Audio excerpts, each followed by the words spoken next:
People first organizations will win in the future of work. Your only real asset is your people. We all want purpose-driven work.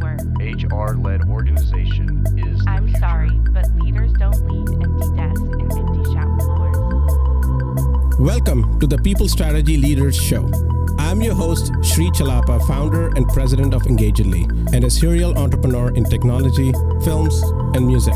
This is where we talk to people leaders, business strategists, and organizational savants about leading in the time of change. What is working, what is not working, and more importantly, what we should be thinking about.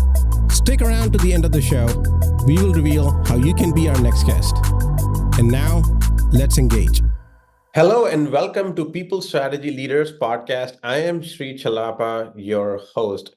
Today, I'm joined with Stefanie Krievins. Stefanie leads a firm focused on designing the workplaces of the future through upskilling plans, succession plans, and strategic execution. She's a trained coach and certified in multiple assessments and methodologies. She's the host of Hot Mess Hotline, a podcast for ambitious leaders who want to drive impactful change. She's the creator of the Change Architecture, which provides a new framework for driving transformation in the 21st century. Well, welcome to the show, Stefanie. It is a pleasure to have you. Oh my gosh, thank you, Sri. I'm so grateful you would have me on and we can talk about this fun topic. Yes, since we are in the meeting here, I guess I'll ask, why do most meetings suck? Oh man, how much time you got? No. I think most of them suck because they have become the default go-to tool for colleagues trying to make decisions together, trying to get information. We have information coming at us at just rapid speeds and no way to make sense of it. And we think that meetings will help us kind of either make a decision or hear the right voices. And especially since the pandemics, where the amount of hours we're spending in meetings has just skyrocketed, we have defaulted to using meetings for everything related to our coworkers: connection, information, decision making, lack of decision making. And so we're trying to do way too much in one kind of format without identifying what in the heck this meeting is actually for. So I know that I am guilty of running a lot of meetings myself, usually Mhm. because I'm working remote and I really need information on what's going on in the organization. Yep. As a CEO, I need to have my pulse in what's going on. Obviously, I can get a lot of that information from different systems or emails. So I do obviously have meetings with my team members, and sometimes people who report to my team members, just to get the pulse of what's going on the ground. And I think it's obviously gotten worse because of the pandemic. People have gotten more remote. People are doing much more virtual conferences. Now employees are all over the country and all over the globe. We've got employees in, multiple countries now. What is there? I mean, I guess we still need to have a lot of meetings. I guess, is there a way to cut down on the meetings? And then the second question is, if we can or cannot, even the ones we do have, I guess, what are some of the things we should do to have a better meeting? Yeah, so I think in terms of number of meetings, part of the reason it feels overwhelming, I feel like, is we can no longer just stop by somebody's desk and ask a quick question. We have to say, oh, hey, can we meet at 2 o'clock to make sure we sync up so I can ask you this question?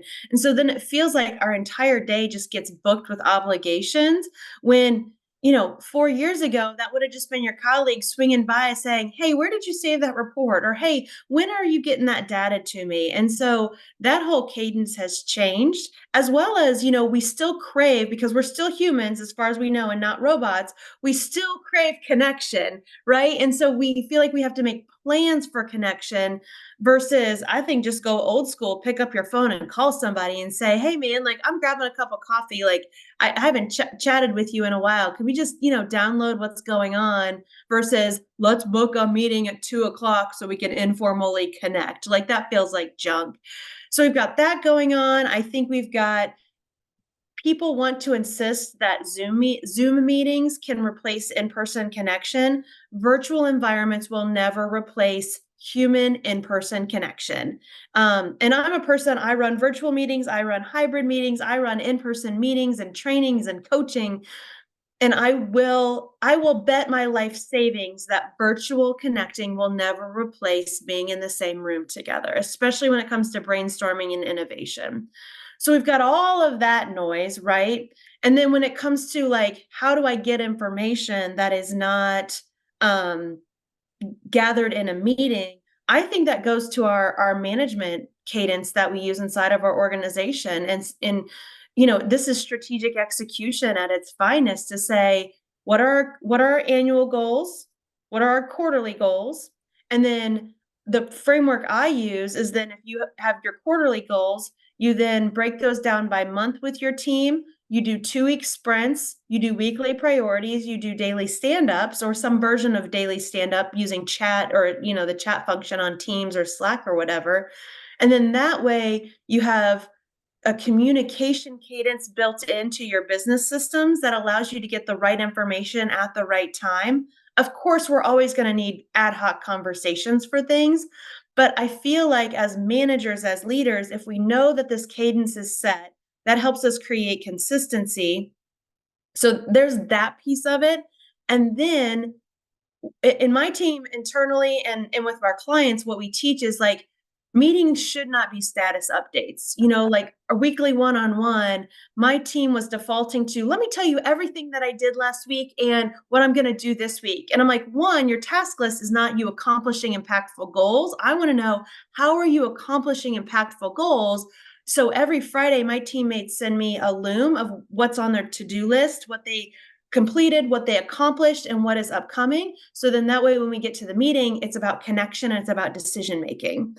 And so using those async communication processes for status updates versus the very expensive meeting time is a much better use of technology to then say, when we're together face to face, either virtually or in person, we're making the best use of that time, because meetings are the most expensive time in our company, right? You've got all these people sitting there earning money, not talking, not participating, not knowing what the heck is going on. Why are we using our money that way? Yeah, That's yeah, befuddling to me. absolutely. I think one of the problems is because there's not effective communication asynchronously, Yeah. you end up having a meeting. Yep. One of the Yep. things that I try to advocate, and I think every company should do, and I know Jeff Bezos from his podcast is big on some of these things, is getting timely responses to questions Mhm. over email or chat or whatever you use. It's like, for example, we have an unwritten rule that internal email should be responded within 1 business day. Mhm. Because everybody's remote, you can't afford to lose days, especially when you have people in different countries where you can lose 2 days if you don't get a response back in time. And then you end up having to do a call to understand where that is or the status of that. Yeah. Status and communication on transparency over email or systems or Excel or whatever that you're using to show Yeah. the status of where things are will avoid those meetings. So I'm 100% on board that meetings should not be necessarily be used for status updates. I mean, there can be some component of status updates, so you can have a discussion about it, but that can't be the primary goal where we are doing status updates, going around the room and everybody's reading the numbers and everybody's reading their task list and everybody's reading their list of projects they're working on, and it should be more solving problems. So that being said, what are some good reasons to have a meeting? Oh man. This might seem counter to the topic of effective meetings, but a really great reason to have a meeting is brainstorming. When you say, this is a brainstorming meeting, this is the focus, this is the research you need to do in advance, and these are the decisions that we will make coming out of this meeting. Getting people together to hear ideas from a variety of perspectives is always a fantastic use of time, because that creative energy is gonna build on each other or build on itself, and you're gonna get even better answers than if you tried to solve that on your own. Other great uses of meetings, and this kind of ties into your point about you're always going to have an element of status update in your conversations. Celebrate the good stuff and identify what's not working, right? Like, you don't need to talk about the stuff in the middle, but make sure that you are taking time to celebrate what is working, that is a really great use of a small portion of a meeting. I think the main reason we should be having meetings, which is like 90% of all meetings, should be decision-making meetings. Decision-making meetings should only have 3 to 5 people in them. We have somehow started working with a lot of cultures, and I think this is part of like where the American culture in the workplace has evolved, is like there's a lot of consensus that workplaces are trying to have, right? Like everybody needs to agree before we move forward on something. And I contend that consensus is the fastest way to get nothing done. And so really what you want is collaboration, right? You want just enough perspectives to be helpful. You want just enough voices or departments or pieces of strategy to be connected, to be effective. But 3 to 5 people in a room making the decision on how to move forward, that is all you need. Like that is enough collaboration to not water down the decision and ensure that decisions are being made so that something can move forward and action plans can be created. So those are the top ones. And then of course, doing a debrief on a project, blameless autopsy, however you want to, or postmortem, whatever words you want to use there. Debriefing what went well, what didn't, what can we do better next time is also a really great use of meeting time, because it's another version of creativity and it allows a company to be proactive in the future, saving even more precious time and resources. Yeah, I'm just taking notes here. So, you reminded me of two things. I was listening to Jeff Bezos' podcast on Lex Friedman, which came out, I think, about 2 or 3 weeks ago. It's a long podcast. It's a great podcast if you're going on long walks or a long run. And the two things that you said, which aligned with that, was one pizza rule or two pizza rule. I'm not sure. That's right. Yeah. One team rule, one pizza team or two pizza team. Yep. Yeah, so that you shouldn't have more people than the amount of pizzas, Yes. more than 1 or 2 pizzas that can be consumed. Yep. And the second thing he talked about is consensus building, right? He talks about that it's okay to, it's not necessarily required that you build a consensus. You should have a vigorous debate, but then if you disagree, but you disagree and commit. So disagree and commit was a really good takeaway that I got from that podcast, which was a really good way of doing it. I used to have the saying in my team meetings, and I would sometimes be castigated for it. Is I said, this is not a democracy. We are not taking votes. We are trying to hear all the opinions, and then ultimately, we'll make a decision. In most cases, if I'm in the room, it's my decision. If it directly impacts something that I'm responsible for, and you just want to live with it. And so people disagree, some people will agree, and at that point, you just got to disagree and commit. So, obviously, I have been in many meetings where I get invited. This is my past life. I get invited in a meeting, and I remember this one instance where I was in a meeting. This was for a big telco. I will not name the telco, but it's one of the biggest telcos in the country. I was sitting on I don't know, it was the 21st floor of this building downtown. And I was only 25, 26 years old. I wasn't that, I was fairly young, but we were going around the meeting having these discussions. And it was a big, long boardroom style table with about 15, 16 people in the room, at least, probably more. And all I could think about was visualizing how I could just fly out of my chair, jump through the window, and fly away, And it was the whole time I was thinking, I wish I could just transport myself and just jump out of this window and fly, because I'm looking at this glass window on the 22nd floor in downtown St. Louis. So a lot of people are in those meetings today, right? So if you get invited to a meeting like that, and you are not one of the power people in the room, what do you do? What is right etiquette? What is the approach you should take? Or maybe you do nothing. I mean, what's your recommendation there? Yeah, so I am always a fan of people demonstrating leadership regardless of what their title is. And when there are meetings, when you don't know why in the heck fire you're there, you don't know what in the heck fire they're talking about, right? You're lost, and you're just thinking, like, we're just talking just to talk. And there are certainly cultures where those are power plays, and those are things that like, this is how business is done around here. And that's kind of a different scenario. But if this is a meeting where it's like legit, like, no, we're trying to accomplish something. This isn't just for this vice president to hear himself talk, because that's a different kind of power move that we can't address in this podcast. But it's legit, like, these are close to my peers. This is my manager and my other manager. And you know that if you were to speak up, you could make a difference and people would appreciate it.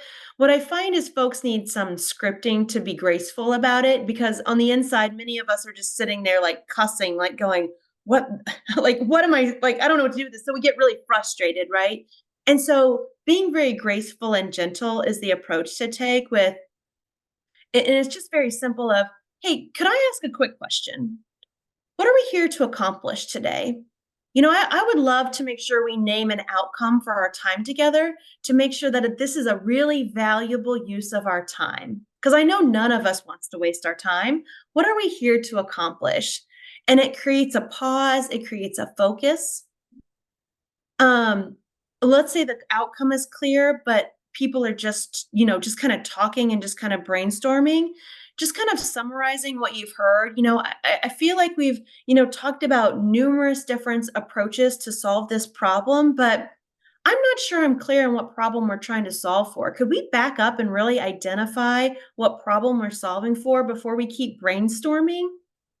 So just being really curious, really non-judgmental, really non-blamey, right? Like, hey, Mr. Manager, like, you called this meeting and this is a waste of time. Like, why are we even here?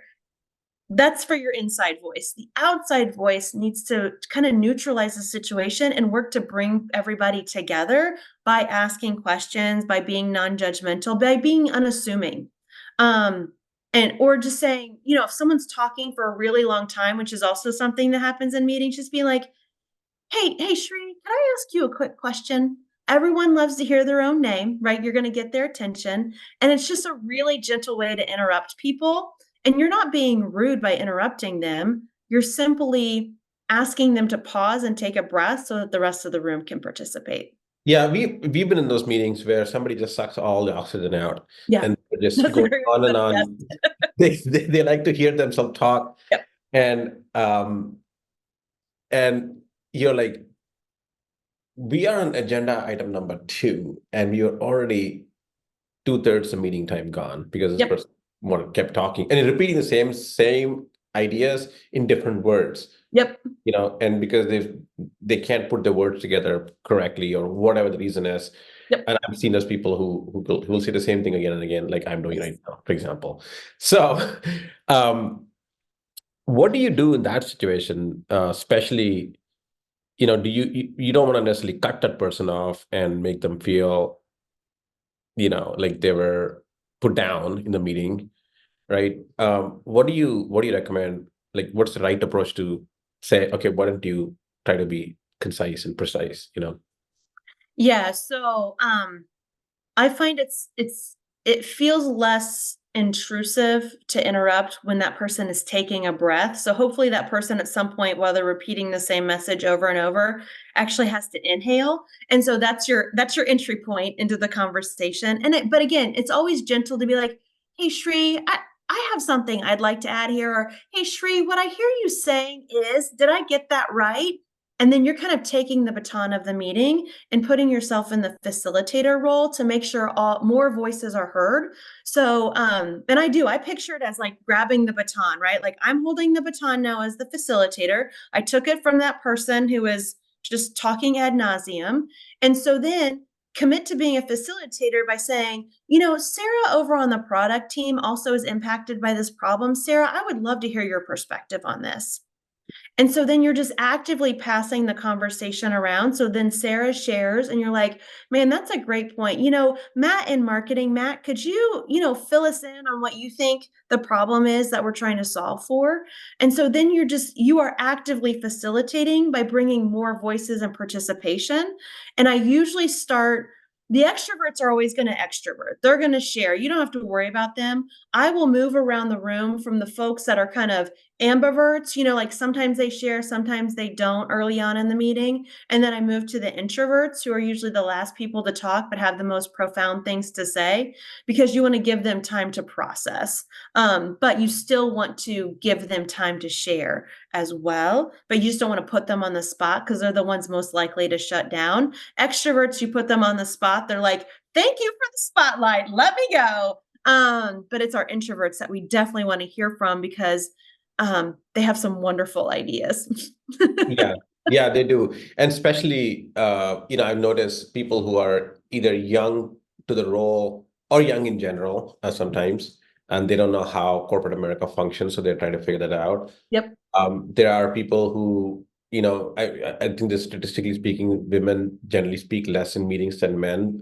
From what I've read from the research, I don't know how if it's still true or not, but that I read that some time ago. So obviously, you want to make sure all the voices are being heard, especially the diverse voices in the room Yes. are being heard as well. And I guess that is an important one. Obviously, it's a little bit harder if you are the junior person in the room trying to do this, because then you could be like you're trying to, jump rank by doing some of these things. And especially if let's say you're an analyst and then you're asking a VP to basically questioning that person in front of like 5 other people, it can be a little dicey. So you kind of have to be, I guess, a little bit careful.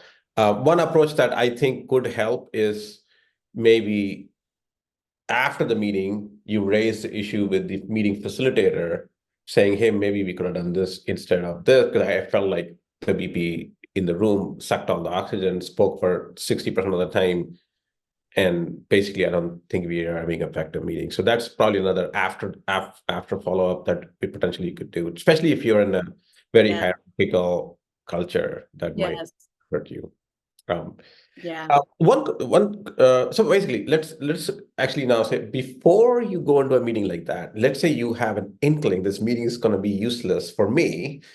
I'm going to be wasting my time, or the fact that I have nothing to contribute. So even if I might be wasting my time from my perspective, but I don't think anybody else is going to benefit from me being in the meeting. What's the best way to decline? And I've seen people who would neither accept or decline. They just sit there, the meeting. So you don't even know if they're showing up or not showing up. So I'm like, are you showing up? Are you like a Schrodinger's cat? Are you there or not there? Yes. So talk to me about those two scenarios, Yes. Now that you say that, I've seen that too. I didn't know that's what that was about.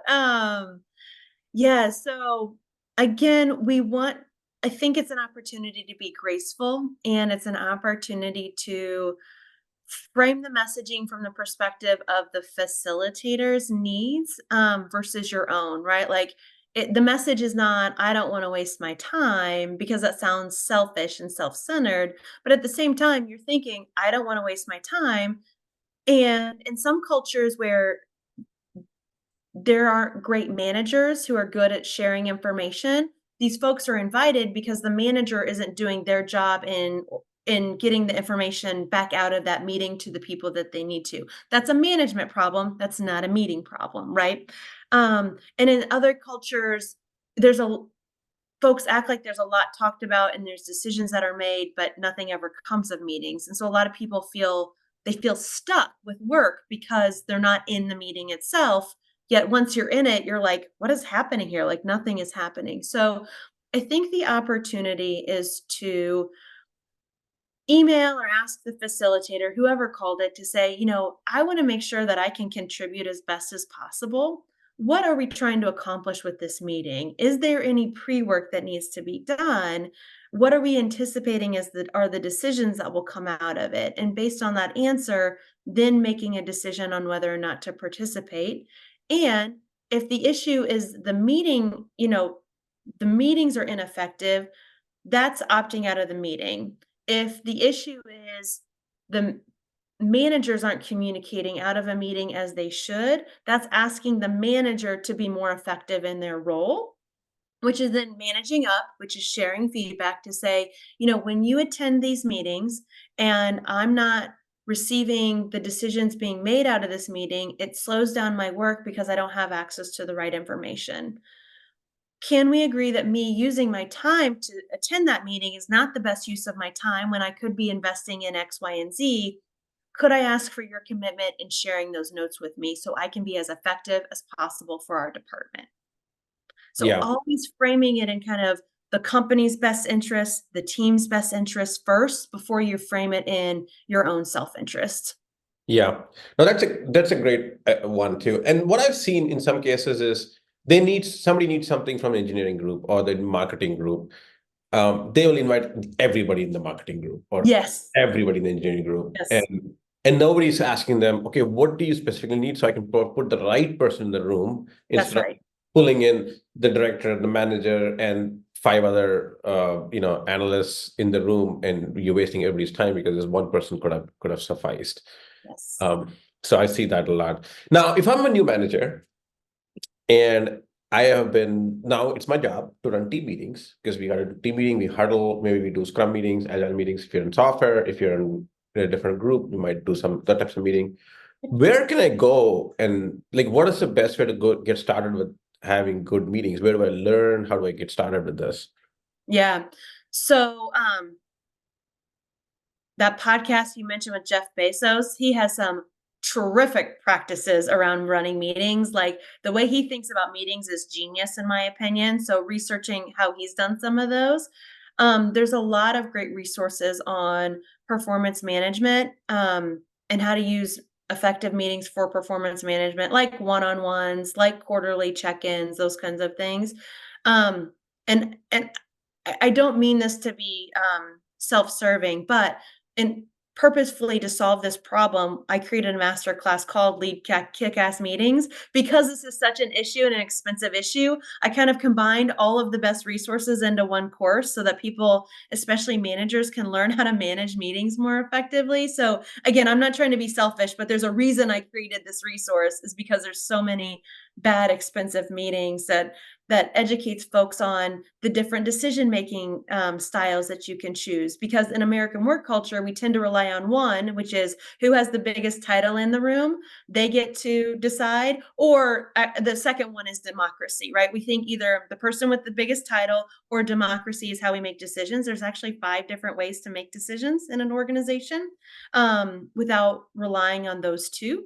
And so that's a great resource. Patrick Lencioni has a book called Death by Meeting, which is another tried and true classic in this area. Those are probably my top resources. I think bottom line is we can make meetings much more intuitive, meaning sit down and just say, what am I trying to accomplish? It's not what am I trying to accomplish in this meeting? It's what am I trying to accomplish, and what's the best way of going about that? And thinking very intentionally, what do I need to gather people for? And I believe it's Spotify or it's Stripe. Forgive me, but they made the news. They have a meeting calculator embedded in their meeting invite software. And I have one as well in my master class, because I was like, people need visibility into these numbers. If you do the math of what that meeting is costing your organization, and if it's not delivering 4 times the value of that salary number, that comp number, you shouldn't be having that meeting. Like, plain and simple. That is the price to entry of that meeting is every meeting needs to deliver 4 times the value of the cost that it's creating. And if it's not doing that, you shouldn't be having it. Yeah. My least favorite is status update meeting where somebody just reads the status update they already the day before. I'm like, come to the meeting, read the status update meeting before the meeting, or like Jeff Bezos says, you sit in the meeting and you spend the first 10 minutes reading it on Right. your own in silence, and then you have a discussion about the problems or the issues you see or the challenges that are coming out of that, and not be nodding your head reading the status update, because 4 other people read the status update already, so they're just sitting through reading the same bullet points that they've already read, and it's not Harry Potter that you like to read more than once. So Yeah. well, I really appreciate you being on this podcast. Thank you so much for talking about how to have effective meetings. Where can somebody learn more about you and the work you do? Yeah, thank you. Yeah, if folks want to check us out and our approach, it's called thechangearchitects.com. And our podcast, the Hot Mess Hotline, is linked there. We interview successful IT and IT executives and CEOs, and they share hot messes with us. Shri, maybe we need to have you on that one. And we just break down for other ambitious leaders how to solve more complex problems. Not the like polished, oh, this is how I made it. This was really hard and I went through it and then bam, here I am. It's no, what are processes and questions that you can use to solve complex and emotional and political and weird, icky issues that come up in our workplace?